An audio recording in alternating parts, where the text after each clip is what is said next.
نو دا ماشوم ورته ویلو پلار خو مې بله ونه کې ناسته که نه کې موټر ته ورته ووایي درئ نه غوسه که هغه زړه بدیږي ورته وایي چې موټر ودروه پلار یې غوسه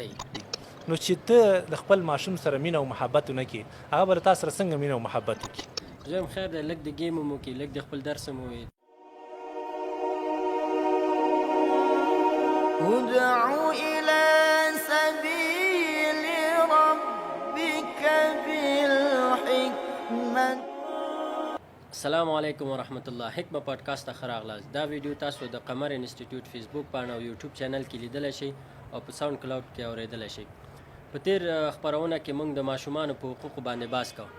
په هغه حقوقو باندې ډېر بحثونه هم وکړ. نو د خویندو ورونو تقاضا دا وه چې دا موږ په څو برخو وویشو او نور مسایل هم وڅېړو. نو انشاءالله درېیمه برخه کې به په تعلیم باندې بحث کوو. اوس ډېر مهم سوالونه چې موږ څخه کېږي او خویندو ورونو پوښتنې هم همدا وې چې په دې باندې موږ بحث وکړو. انشاءالله په نننۍ خپرونه کې به انشاءالله د ماشومانو ډېر مهمې پوښتنې چې دي هغه استاد څخه پوښتنه کوو. د تل په څېر موږ سره میلمه دی استاد شمس الرحمن. استاد تاسو ته ښه راغلاست وایي. استاد هغه بله خپرونه هم کړې وه ماشاءالله ډېرو لیدونکو لیدلې مو او ډېره خوښه شوې وه. تاسو ته هم معلومیږي چې ډېرې پوښتنې راغلي. نو بعضې داسې پوښتنې دي چې هغه پاتې دي. نو موږ وغوښتل چې دغه ماشومانو کوم تعلیم برخه ده او د دې رواني او دا څه مشکلات چې دي دا ټول وڅېړو انشاءالله. بیا به په نورو موضوعاتو باندې بحث کوو. راځو دې ته چې یوه ډېره مهمه پوښتنه ده چې دغه د ښځې او خاوند د دې والدینو اړیکې د یو بل سره دا په ماشوم باندې اغېزه لري که نه لري؟ بسم الله الرحمن الرحیم. بې له شک او شبهې نه د والدینو کومې کړنې او تصرفات دا د ماشومانو په تربیه باندې مستقیما اغېزې لري، ډېر تاثیر کوي. یو ډېره ناشنا ټوکه رایاد شوه یو خبره که نه. یو ماشوم و یو باغ ته تللی نو پردي باغ ته اوښتی و ونه کې ختلی و دا مڼې راښکولی که نه. نو دا د باغ مالک پسې راغلی و نو سخت ورته په قهر شوی و چې والله که دې پرېږدم که نه او پلار دې د باندې خبرومه. نو دا ماشوم ورته ویلو پلار خو مې بله ونه کې ناسته که نه نو دا پلار چې په دا رقم حال باندې وي که نه زوی هېڅ وخت کې نه اصلاح کېږي. پلار باید اول خپل ځان اصلاح کړي که غواړي چې د ده ماشومان په آینده کې اصلاح شي که نه دی باید اول خپل ځان ته وګوري. اوس متاسفانه چې نن سبا اکثره والدین دا له خپل اولاد نه دا تقاضا کوي او دا خوښوي چې زموږ ماشومان دې نه بدې خبرې وکړي، نه دې چېرته جنګونه وکړي، نه دې چېرته کنځا وکړي او نه دې هم دوی چا سره جنګونه وکړي. دوی په خپله باندې هغه کوي. دوی له ماشومانو نه دا خوښوي چې ماشوم دې په مسجد کې ولاړ دوی خپله مسجد ته نه ځي. دوی له ماشوم نه خوښوي چې ماشوم دې ګناه ونه کړي، دوی په خپله باندې ګناهونه کوي. نو ای پلاره ای مورې کله چې ته په خپله باندې اصلاح نه یې په کور کې هر وخت ستاسو په منځ کې جنګونه او هر وخت ستاسو منځ کې کنځاوې بې احترامي موجوده وي نو سبا څنګه ته تقاضا کوي چې دغه ماشومان دې سبا ته ستاسو عزت وکړي؟ دا هېڅکله هم ممکن نه ده. صحیح ده. د ماشوم لپاره اولنۍ مدرسه هغه دغه والدین دي. دا ماشوم چې څه شی ګوري او څه شی اوري سمدستي هغه یادوي. صحیح شوه. د دې خپل پلار و مور نه دوی دومره یو څه یادوي چې هغه بل هېڅ چا نه هم نه یادوي. اول کې مور پلار ته ګوري چې دوی څه کوي او هر کار چې دوی کوي د ماشوم دغه ښه ښکارېږي. هر کار چې دوی کوي هغه که صحیح وي او که غلط وي. صحیح شوه. د دې وجې نه بعضې ماشومان چې کله لږ غټ شي که نه یو ویښتې نه راغلی که نه او به سمدستي پسې پاکي راخیستې هغه ختم کړی ولې چې هغه پلار یې لیدلی که نه پلار یې لیدلی چې هره ورځ هغه پې کر دا شروع وي او د هغه ختموي نو دی هم درته خوند ورکوي چې دا هم یو کار ده. هغه پلار چې هغه په کور کې مثلا مونځ کوي دا ماشوم ته هېڅ هم نه دي ښودلي خو دا ماشوم راځي د په خوا کې درېږي هسې هغه حرکتونه کوي که نه تر څو پورې چې دوی سلام نه یې ګرځولی هغه هم نه ګرځوي هېڅ هم نه یې زده ولې چې پلار یې لیدلی ولې چې مور یې لیدلی. نو د ماشوم لپاره اولنۍ مدرسه اولنۍ ښوونځی هغه دا مور پلار ده خپله کورنۍ ده. باور په الله وکړئ دغه والدین که چېرته اصلاح وي نو بې له شک او شبهې نه دغه ماشومان به هم اصلاح راځي، بیخي به اصلاح راځي انشاءالله او د دې تربیه به ډېره اسانه کېږي. ډېر خلک ماشومان مکتب ته یا مدرسې ته یا مسجد ته ولیږي بس وایي ځال ته اصلاح کېږي هلته چې هر څه کوي هماغه خبرې به دوی زده کړي. دوی سره اصلا د ماشومانو فکر په کور کې نشته. حال دا چې دا ماشومان ډېره برخه د ژوند هغه په کور کې تېروي.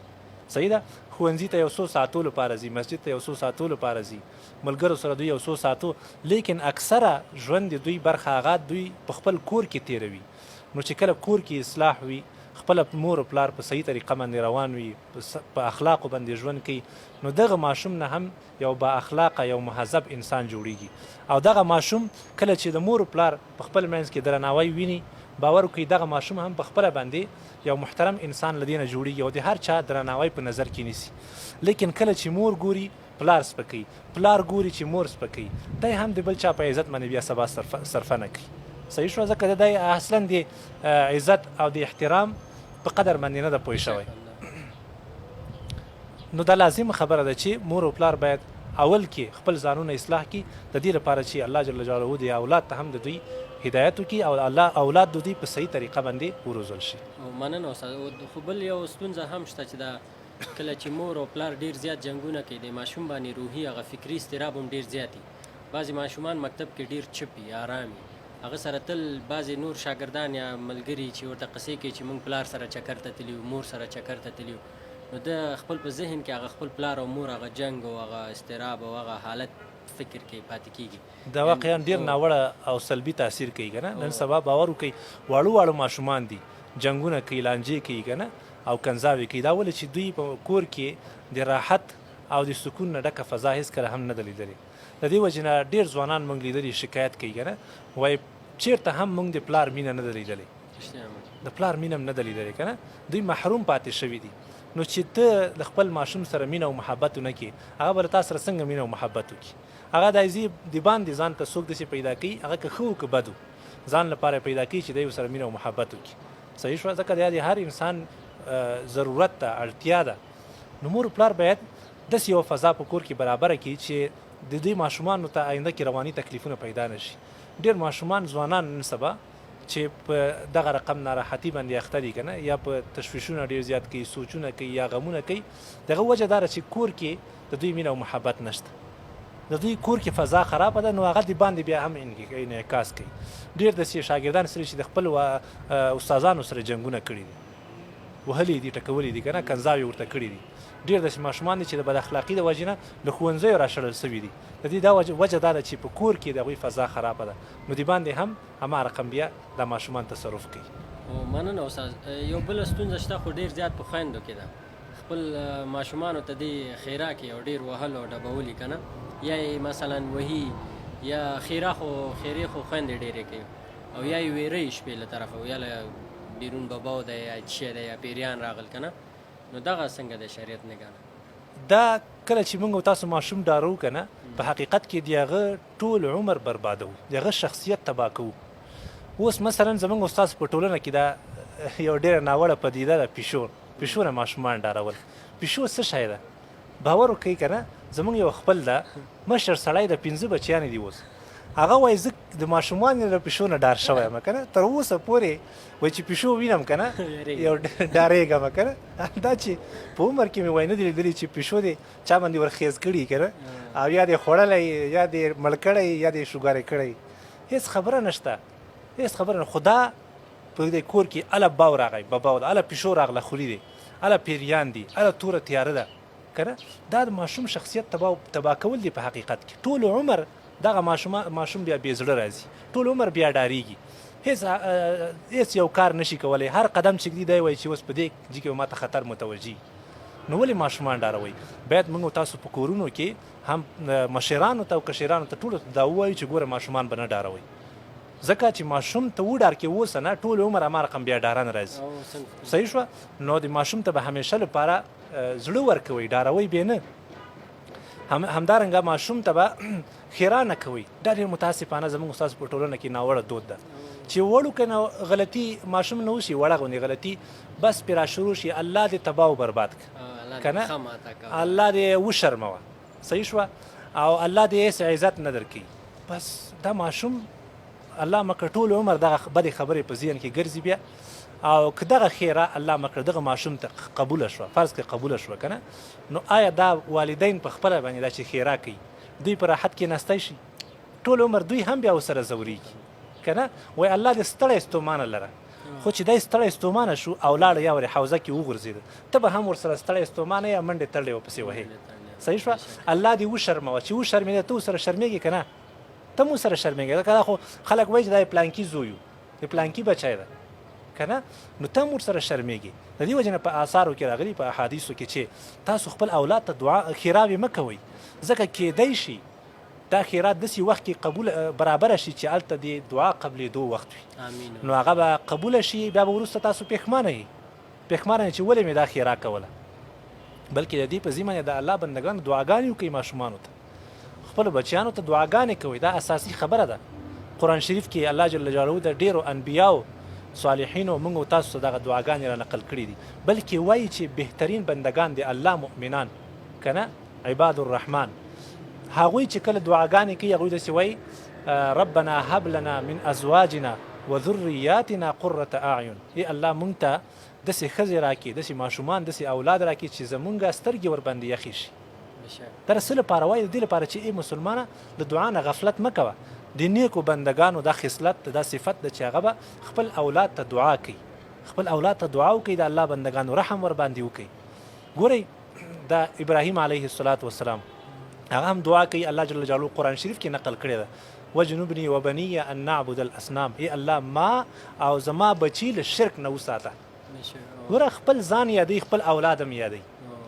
صحیح شوه که نه؟ موږ تاسو بس صرف لګیا یو دا خپل ځان ته یو کوچی وی ناست که نه، بس دعا یې کوله چې الله بس همدا ما وبخه، الله همدا ما وبخه که نه. یو څوک ورته راغلي وي چې خیر یو نور څوک هم ځان سره لږ په دعا کې شریک کړه که نه،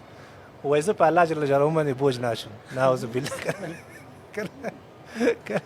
نو په الله باندې ستا دعاګانې نه بوج کېږي. د الله بنده بخیلي مه کوه په الله باندې، د الله خزانو نه که ته خبر شي حق حیران بشي. حدیث قدسي کې راغلی دی وایي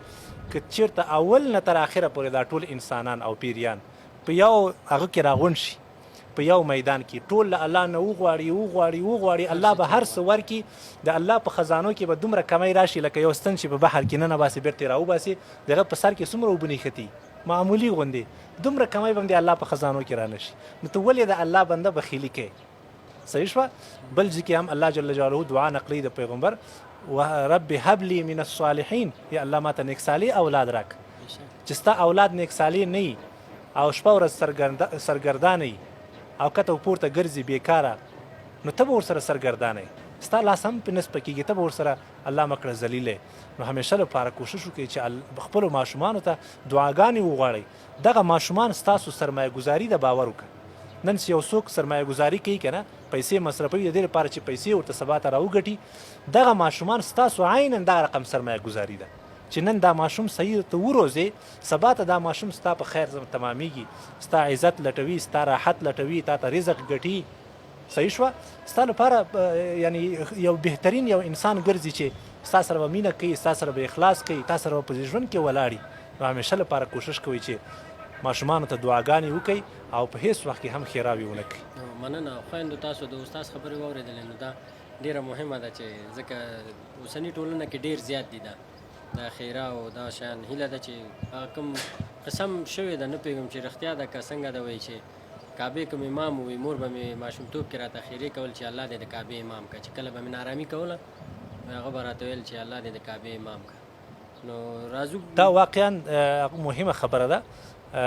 باور وکړئ داسې یو ټولنې شته دي زموږ په دې اوسنۍ دور کې هم چې کله ماشوم غلطي کوي فقط دومره ورته وایي الله یهدیک. د عربان څه عجیبه اخلاق الله ورکړي دي که نه، بد خلک به هم پکې خو څومره عجیبه اخلاق الله ورکړي دي. ماشوم غلطي کوي دی ورته وایي الله یهدیک، الله دې درته هدایت وکړي. نن سبا خو دا خلک دونه بخیلان دي چې په چا هدایت هم نه لورېږي، بس سمدستي تباه او برباد شي او غرق شي او داسې شي واسې شي. نه ده خیر ده، دا دعا ورته وکړي الله چې ورته هدایت وکړي، خو خبره جوړه شوه که نه د الله بنده. هدایت خبر راغله، زما ملګری دی کېدای شي دا برنامه وګوري، هغه ته مې ویل چې الله دې تا ته هدایت وکړي. یو ځل نه به پکار شي الله دې تاسو ته هدایت وکړي. دا خبره هم پرې بده لګي، منفي اړخ ته اړوي که نه. نو دا خبره سړی باید منفي اړخ ته ونه، دا بهترینه دعا ده. کله چې تا ته غوسه درتله ماشومانو ته پکار ده حتما به هغوی غلطي کوي، نو ته ورته هغسې ورته چې الله دې درته هدایت وکړي، بس چې الله ورته هدایت وکړي باور وکړه خبره جوړه ده. بس بېشک راځو دې ته بعضې فامیلونه ډېر زیات قیدګیره وي، لکه ښه پوهېږي چې دا ماشومان باندې لوبې کوي یا حتی هغه حویلۍ کې لوبو ته هم نه پرېږدي، کلک یې نیولي کور کې باندې به نه وځي، کوټې نه به نه وځي، پښه دې ماتوم او داسې کوم. نو دغه ماشوم رویې باندې تاثیر کوي که نه. یو هندی عالم ده، ډېر مشهور عالم ده، هغه دا خبره کوي وایي باور وکړئ ما ته چې الله دا حوصله راکړې که نه، او الله چې ما ته دا صبر راکړی، چې شپه ورځ مطالعه کوم درسونه وایم خلکو ته یې ښیم که نه وایي د دې یوازینۍ وجه دا ده چې ما په ځواني کې په ماشومتوب کې شپه ورځ به ما مستیګانې کولې هر وخت به ما مستی کوله یعنې ولاړ به ومه او مستی کوه او هېڅ وخت کې خلکو ته به مې ملګرو ته مې پیسې ورکولې چې راځئ مستی کوو که نه لوبې کوو ساتیري کوو یعنې دا دې نه سړی باید عبرت واخلي دا لوبې دا ساتیري دا د ماشومانو ذهن خلاصوي ذهن یې خلاصوي د دې وجې نه د تاریخ په کتابو کې راغلي وای ډېر یو بزرګ شخصیت یو عالم و د ده خواته یو څوک ورځي چې راځي ملاقات یې وکړو چې ورغلي دي هغه د خټو نه کور ځان ته جوړوي کورکاني چې ورته وایي له خټو نه که نه کور جوړوي ماشومانو سره لګیا ده حق حیران سوي چې دا ولې داسې کېږي یو چا ورته ویلي چې د پلار ډېر سختګیره و او دا یې بیخي نه پرېښوده چې مستي وکړي هغه د ده تنده پاتې شوې د له هغې وخت نه تر اوسه پورې دا را روانه ده اوس دته وخت پیدا شو نو دی د ماشومانو سره لګیا ده هغه خپله تنده ماتوي صحیح شوه نو د ماشومانو دا یو تنده ده خوښېږي چې لوبې وکړي مستي وکړي دې سره د دې د فزیکي روغتیا نوره هم زیاتېږي پیاوړتیا یې زیاتېږي ذهنا نور پیاوړی کېږي صحتمند کېږي خپلو ماشومانو نه یو بل نه ډېر څه زده کوي ډېرې ښې ښې خبرې زده کوي نو تاسو داسې مه کوئ چې ماشومان کلک قیدیان قید کړي بعضې خلک د ماشومان پرېږدي هېڅ ترې نه خبر نه زه د هغه خبره نه کوم نه دی نه د شپې خبرې نه د ورځې نه له انډیوالانو نه خبرې نه دی چې چا سره ګرځي او چی کوي هغه خبره زه نه کوم هغه صحیح نه ده نه زه دا خبره کوم چې تاسو ماشومان بالکل داسې قید ځانو سره بندیان کوئ مه پرېږدئ چې خپلو همزولو سره ماشومانو سره مستي وکړي باور وکړئ د دوی د صحت لپاره دا ډېره ګټه کوي هغه ماشوم چې له وړوکوالي نه مستي وکړي دی جرأت اخلي چې کله غټ سي بیا هم دی ورزش کوي دی بیا هم سپورت کوي دی بیا هم ګرځي مستی کوي لیکن چې وړوکوالي نه دی بې جرأته ګوشه امخته شو که نه ګوشه امخته شو نو دی چې غټ هم شي نو بیا دی ډارېږي چې کله چې دا غلطي رانه ونه شي هغه غلطي پلانکی به راپورې وخاندي زه به داسې وشم هسې به وشم د دې وجې نه ماشومان کوشش وکړي چې ځان سره مجالسو ته هم بوځئ تر څو دا ماشومان له تاسو نه خبرې زده کړي د غټانو اخلاق زده کړي چې دا مشران څنګه کینی په مجلس کې بعضې خلک دی که نه ماشومانو ته وایي ته ډېر ښځونکی ښځونکی څه معنا یعنې ښځو مجلس کې خوشحاله یې ښځونکی به څنګه نه وي چې تا ټول عمر کور کې کلک کېنولی که نه هغه د ښځو سره ګرځي یا د ښځو فطرت واخلي بیا د ښځو سره شپه ورځ ناستې نه خفه کېږي خو چې د نرانو مجلس ته راسي بس بیا ته ووایه چې چېرته په هغه کې اچولی د قفس کې که نه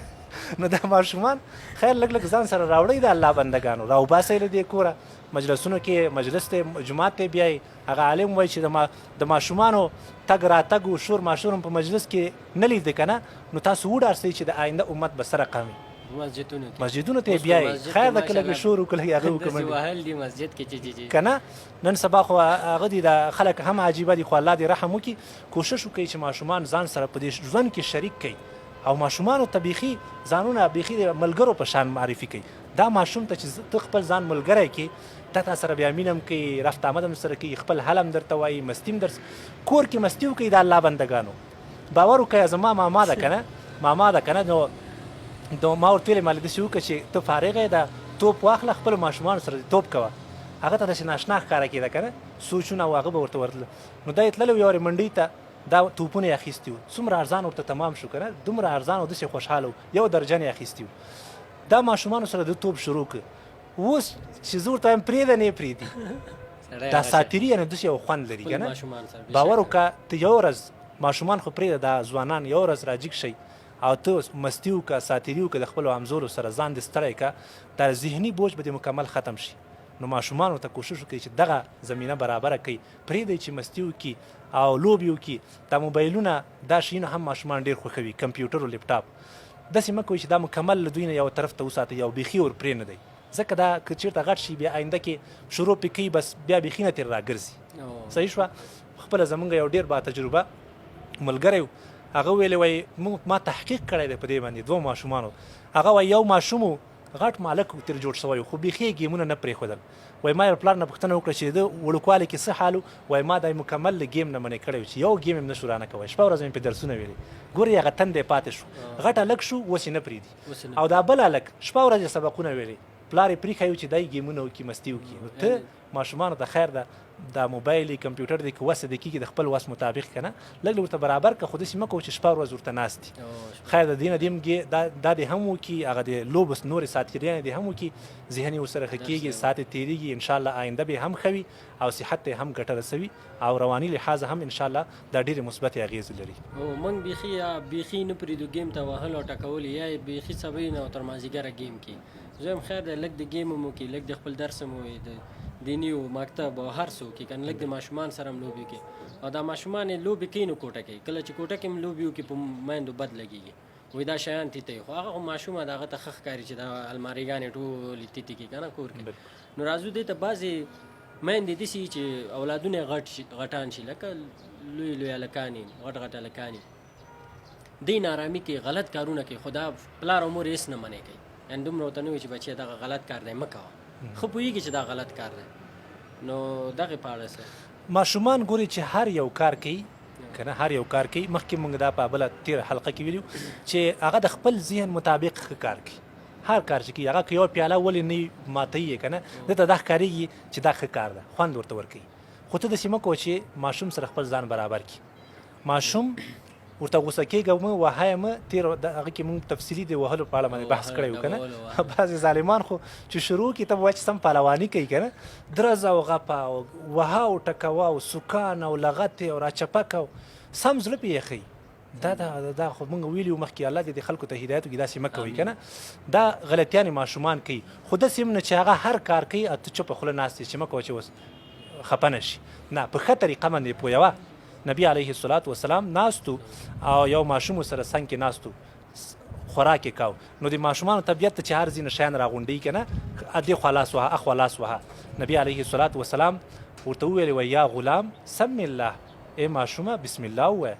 وکل بیمینک وکل مما یلیک په ښي لاس دې خوراک کوه او هغه طرف چې تا ته نږدې له همغه جنې خوره ګوره نبي علیه السلام ماشوم ولي د غلط کار یې کوه په ښه طریقه باندې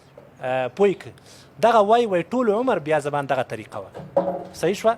نو کوشش وکړئ چې دا خپل ماشومان په ښه طریقه باندې پوی کړئ همدارنګه نبي علیه الصلاة والسلام لمسی هغه یو ځای کې خرما پرته وه هغه یې راواخیسته خوړلی نبي علیه الصلاة والسلام هغه منع کړ وایي دا مه خوره صحیح ده آیا ته نه پوهېږې چې موږ اهل بیت موږ باندې دا صدقه خوړل دا حرام دي موږ ته جایز نه دي چې ویې خورو نو ګورئ نبي علیه السلام یو ماشوم ویني په ښه طریقه باندې پوهوي که ده دا خرما خوړلی هم وایي که نه الله په دې نه نیو ځکه چې ماشوم ده خو بیا هم د دې لپاره چې دا ماشوم آینده کې بیخي داسې خلاص اموخته نه شي چې په هېڅ هم نه پوهېږي که نه داسې دې لپاره چې دا بیخي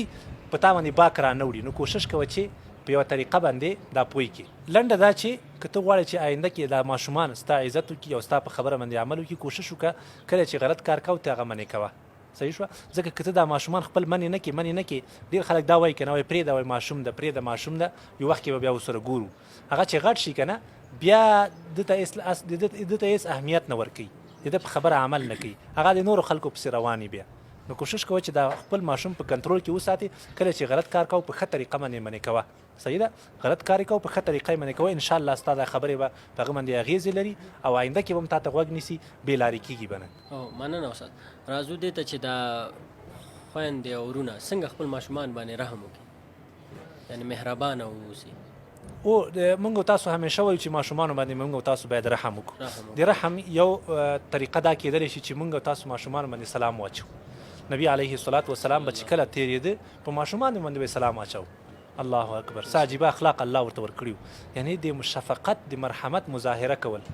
دا چې ته ماشومانو ته یو احساس ورکوي چې تاسو ماشومان نه یئ فقط دا نه یئ چې تاسو یو ماشومان دلته ګرځي او تاسو هېڅ اهمیت نه لرئ بلکې زموږ او ستاسو ترمنځ رابطه ده صحیح شوه دغه ماشوم بیرته تا باندې سبا ته سلام اچي ستا عزت کوي نو نبي علیه الصلاة والسلام د اخلاقو مظاهره کوله په ماشومانو باندې به سلام اچو بیا په حدیث کې راځي وایي نبي علیه الصلاة والسلام به د ماشومانو په سرونو باندې به لاس راښکود دا هم د شفقت یوه علامه ده دا هم د رحم یوه علامه ده نو په دغه طریقو باندې د ماشومان چې کله لیده دغسې لاس پرې راکاږئ په دې سر باندې صحیح ده دا ته مظاهره کوي چې ماشومه ته ما ته رانږدې زه تا ته در نږدې یم صحیح شوه زه تا باندې رحم کوم ستا خبره اورم نو د ماشومانو باندې دا د رحم طریقې دي چې نبي علیه الصلاة والسلام به کولې. همدارنګه د ماشوم باندې د رحم طریقه دا ده چې ته په وړه غلطي باندې ماشوم باندې ظلم او زیاتی ونه کړي. دا مخکې هم تفصیلي ویلي. خو یو بل حدیث وایم نبي علیه الصلاة والسلام ته یوه ماشومه چا راوستې وه، وړوکې ماشومه وه که نه، نو هغه د نبي علیه السلام په مبارک خېټه باندې ناسته وه، نو هغه هلته متیازې وکړي. صحیح شوه. نو هغه کوم سړی چې ورسره راغلی و راوستی و هغه ورته په قار شو، ځکه دا نبي علیه السلام ته ماشومان صحابه کرامو راوړل د دې لپاره چې د برکت تبرک دپاره که نه چې دعا ورته وکړي. نو هغه سړی ورته په قار شو صحابي چې ولې تا داسې وکړي. نبي علیه السلام ورته ویل چې کول هغه خو وشو که نه، ماشوم خو همدغه یي که نه، دا وشو دې نه وروسته خو هغه څه نشي کولی، نو پرېږده ترې ولې دا طبیعت خرابوې،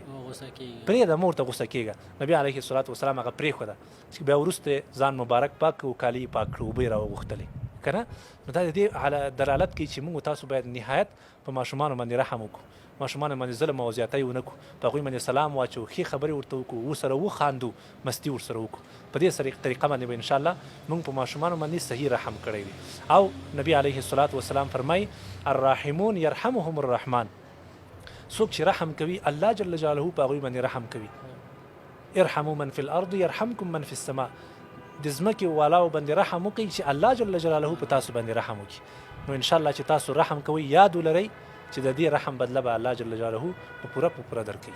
او دا شته د بعضې ورونو کې دا مشکل دی کله چې سفر ته ځي هغه ماشوم که تشه امتیاز ته هم زړه کېږي موټر ته ورته ووایي درئ نه غوسه یي،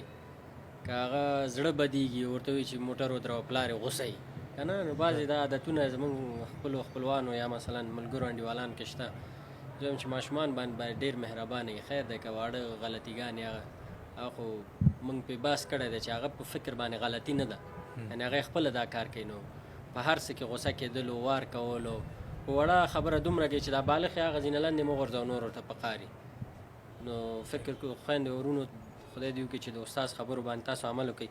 راځو آخري پوښتنې ته، دا پوښتنه ده چې راځو آخري پوښتنې ته چې دا د ماشومانو په منځ کې عدل او انصاف څنګه باید خویندې ورونه وکړي. زموږ ستاسو دین دا ټول د عدل دین ده. بېشکه زنانو سره هم عدل مراعات کړی د ماشومانو سره هم او هر چا سره.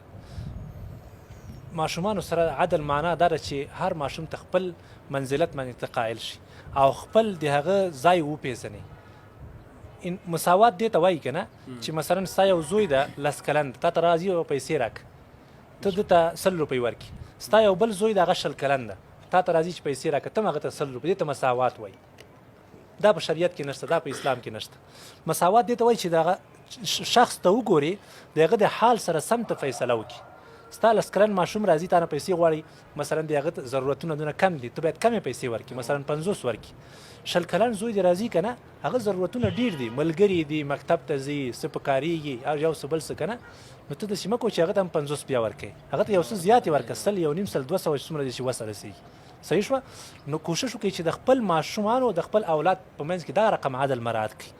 بعضې خلک دي وایي زه عدل مراعاتومه، وړوکي ماشوم ته 5 کلن ته هم 100 ورکوي، هغه بل غاټ ته هم 100 ورکوي. دا خو عدل مساوات عدل نه شو که نه، مساوات شو. دا خو موږ نه غواړو، دا موږ نه وایو. نو ته کوشش وکړه چې د خپل ماشومانو سره داسې واوسېږي چې د هغوی اول ضرورتونه پوره کړي. یو ماشوم د ستا هغه چپلقو ته ضرورت لري او بل کالیو ته ضرورت لري، ته به وایې نه زه دواړو ته یا کالي اخلم یا دواړو ته چپلقې اخلم. دا خو صحیح نه شو که نه. ناسوک چې څه شی ضرورت لري همغه ته ته کوشش وکړه چې توجه وکړي. نو دا لازم نه ده چې موږ تاسو خپل اولاد صرف یو بخش ته متوجه کړو او څنګه چې زموږ ستاسو خوښه یي که نه په همغه طریقه باندې روان کړو. لازم نه ده، بلکې تاسو د خپل ماشومانو میولات او رغبتونو ته وګورئ چې زما دا ماشوم په څه شي کې رغبت لري. هر کار چې د ورسره طبیعت لګېږي د ته خوند ورکوي، حلال کار وي، جایز کار وي، کوشش وکړئ په هغه کې د سره همکاري وکړئ. صحیح شوه. سپورټ یې کوي، کوشش وکړئ چې د هغه کې تشویق یې کوي او همدارنګه داسې یو ماحول ورته برابر کړئ چې دوی پکې پرمختګ وکړي. همدارنګه متاسفانه ډېر ځوانان دا شکایت کوي چې زما پلار کشر ورور ته ډېره مینه ورکوي او ما ته کمه مینه راکوي، زما مشر ورور ته ډېر توجه کوي ما ته کمه راکوي، زما مشر ورور ته ښه واده کړی و ما ته ښه واده نه کوي. ډېر ماشومان د دې وجې نه هم ځورېږي. یا مثلا په کور کې پلار یو هغه ته بچي ته په غوسه کېږي او بل نه ډارېږي، هغه ته اسم نه وایي که نه. دا بې انصافي شوه. کوشش وکړئ چې ماشوم ته همیشه لپاره داسې احساس ورکړئ چې زه ستاسو پلار ستاسو لپاره ټولو لپاره یو پلار یم تاسو ټول ماته یو رقم ته یو لاس ګوتې یئ تاسو ټولو سره زه یو رقم مینه او محبت کوم ستاسو ټولو زه خیر غواړم صحیح شوه او کوشش وکړه چې انصاف دا هم ده چې یو اولاد د بل اولاد په وړاندې مه بې عزته کوه بعضې پلاران دي که نه چې شروع کړي بس ګړبه غصې او کنځاوې ورته کوي خوند ورته ورکوي چې دا د نورو په مخ کې دا سپک کړم حال دا چې ماشوم هم قسم ده چې دوی هم یو عزت لري چې کله د نورو خلکو په مخ کې ورته سختې خبرې کوي د هغه سترګې ټیټي آینده کې هغه نور هم ورته تانې ورکوي پیغور ورته وایي تا ته خو یې داسې ویلې ما ته خو یې داسې وکړه ورته خاندي ورپسې که نه نه دا انصاف نه ده یا خپلو خپلوانو منځ کې بالکل کوشش وکړئ چې ماشوم خپل پویوي په تنهایي کې پوی کوي تنها ورته وایي ګوره دا مه کوه دا کوه دا ښه کار نه ده داسې زه نه خفه کېږم دغه رقم صحیح شوه نو داسې مه کوئ چې یو ته مینه ډېره ورکوئ بل ته یې کمه ورکوئ یو ته ډېر توجه کوي بل ته کمه توجه کوي په یو تعلیم کوي په بل باندې سخت کارونه کوي یو طرف ته ورکوي بل طرف ته که نه دا بې انصافي ده دا که تاسو دا رقم کار کوئ نو د دې اولاد نه بیا ته خیر نشي لیدی چا سره چې تا ظلم وکړه بې انصافي دې ورسره وکړه هغه آینده کې کوشش کوي چې تا سره بې انصافي او ظلم وکړي هېڅوک یو هم له خپلو حقوقو نه مه محروموئ د لورګانو مینه او محبت ډېر زیات وي صحیح شوه دې کې شک نشته پلار له خپلو لورګانو سره ډېر مینه کوي الله جل جلاله د دوی د محبت د پلار په زړه کې ډېر زیات اچولی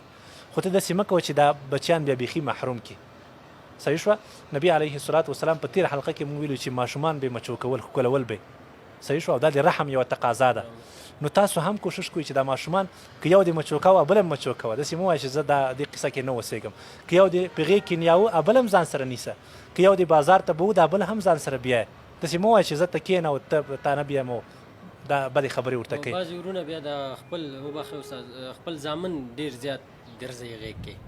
یعنې دوه درې لورګانې چې یو هم د کوره نه باسي وایي زه په دې شرمېږم چې لور مې غېږ کې نیولې و دروازې نه ووځم خو چې کله زوی وشي بس همدا راځي هغه ماشومان لورګانې جاړې وي موږ ویسه هغه نه پرېږدي په قاریږي بس دا زوی ګرځوي تمام ورځ دا ډېر د افسوس خبره ده بس دا فکر کوي چې دا زوی ما پیدا کړی دا زوی خو الله پیدا کړی الله در کړی که نه دواړه د الله کمزوري مخلوقات دي څنګه چې هغه ته عزت ورکوي ده ته هم عزت ورکوه باور په الله وکړئ چې ډېر داسې شوي دي چې دا لورګانې د پلار په درد باندې ډېرې زیاتې لګېدلي نسبت له نارینه اولاد زوی نه که نه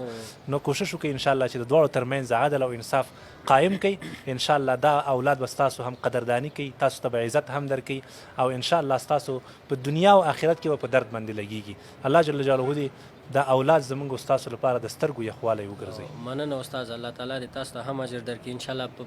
بله خپرونه کې به هم بحث کوو خویندو ورونو تاسو د استاد خبرې واورېدلې ټولو ورونو ته وایم چې نه تاسو خپل ملګرو ته وخت لرئ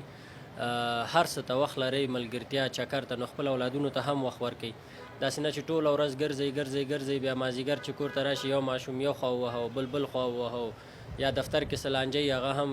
زورې د ماشومانو څخه وباسي خپل ماشومانو ته وخت ورکوي تفریح لپاره لوبو لپاره خپلو ماشومانو سره لوبې وکړي د هغوی ته یو شخصیت ورکړي اول نه یو فکر ورته ورکړي یو اسلامي فکر ورته ورکړي چې په هغه فکر باندې هغه کار وکړي نو انشاءالله په بله خپرونه کې موږ به د ماشومانو د تعلیم په برخه کې بحث کوو هغه د خویندو تعلیم دی د ورونو د ماشومانو د ټولو تعلیمي خپرونو باندې به انشاءالله ټولو تعلیمي برنامو باندې به بحث کوو تر بیا به مو لوی او بخونکي سختن تعالی سپارم الله مو مل شه